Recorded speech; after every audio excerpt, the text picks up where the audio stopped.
کیا بھارت ہمارے لیے مثال بن سکتا ہے؟ اس میں شبہ نہیں کہ بھارت ایک کامیاب ریاست ہے، یہ بھی مگر سچ ہے کہ وہ ایک ناکام معاشرہ ہے۔ معاشرہ کامیاب ہو تو ناکام ریاست بھی چلتی رہتی ہے۔ معاشرہ اگر بکھرنے لگے تو ریاست کا بچنا محال ہوتا ہے۔ بطور معاشرہ بھارت کی ناکامی کیا ریاست کے لیے بڑا خطرہ بن سکتی ہے؟ ریاست کی کامیابی کے اپنے معیارات ہیں: زر مبادلہ کے ذخائر، جی ڈی پی، معاشی حجم، برآمدات، شرح خواندگی، صنعتی ترقی۔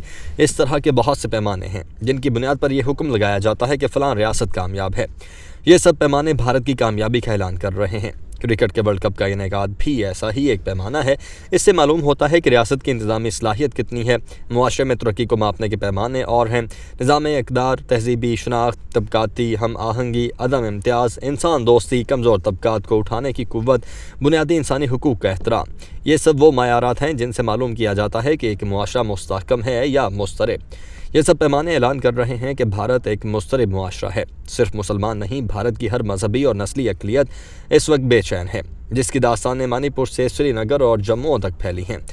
اروندھتی رائے جیسے انسانی حقوق کے علمبردار صدائے احتجاج بند کر رہے ہیں اور ریاست مقدمات سے ان کا راستہ اور منہ بند کرنا چاہتی ہے۔ بھارت بطور ریاست کامیاب کیوں ہے اور بطور معاشرہ ناکامی کی راہ پر کیوں گامزن ہے؟ ریاست کی کامیابی کی پہلی اور بنیادی شرط سیاسی استحکام ہے۔ تقسیم کے بعد بھارت میں ریاستیں تھیں اور صوبے بھی۔ پاکستان کی طرح وہاں بھی جاگیردار موجود تھے۔ انگریزوں کے جانے کے بعد بھارت کی سیاسی قیادت کانگریس کے ہاتھ میں آئی، جس کی باغ جواہر لال نہرو جیسے جہاں دیدہ اور صاحبان بصیرت کے ہاتھ میں تھی۔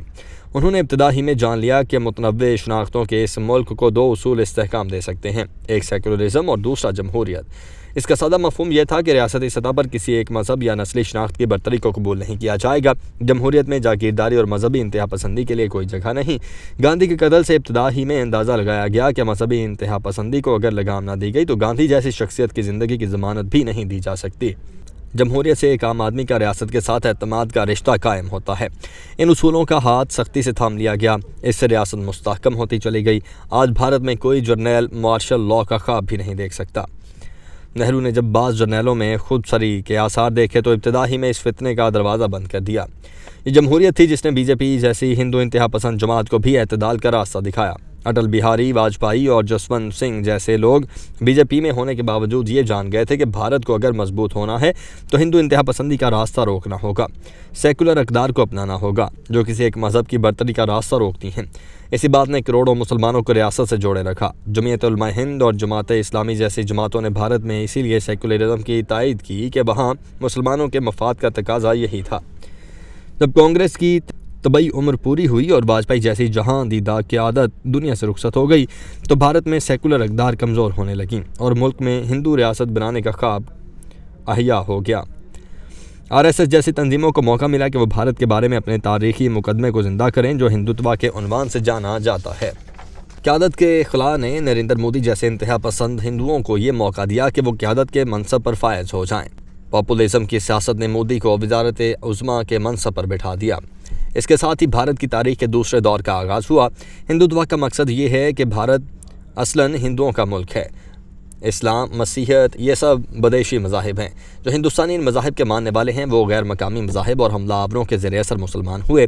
ان کی نسلوں کی سلامتی اسی میں ہے کہ وہ اپنے آباء و اجداد کے مذہب کی طرف لوٹ جائیں جو ہندو تھے۔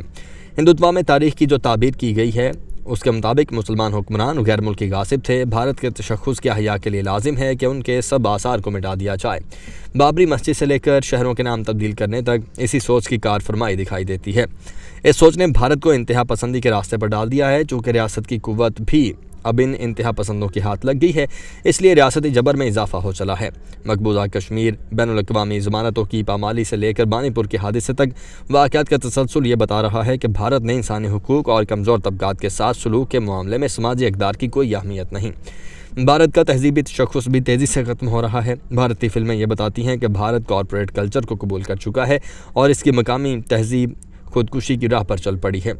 اردو جیسی زبان کو مسلمانوں کی زبان قرار دیتے ہوئے ختم کرنے کی کوشش کی جا رہی ہے۔ مسلمانوں کا عہد حکمرانی اور اردو بھارت کی تاریخ اور تہذیب کا درخشاں حصہ ہے۔ آج وہ سماجی قوتیں طاقت پکڑ رہی ہیں جو بھارت کو اس تاریخی اور تہذیبی ورثے سے محروم کرنے کے در پہ ہیں۔ اب یہ مطالبہ کیا جا رہا ہے کہ علی گڑھ کا نام بھی تبدیل کیا جائے۔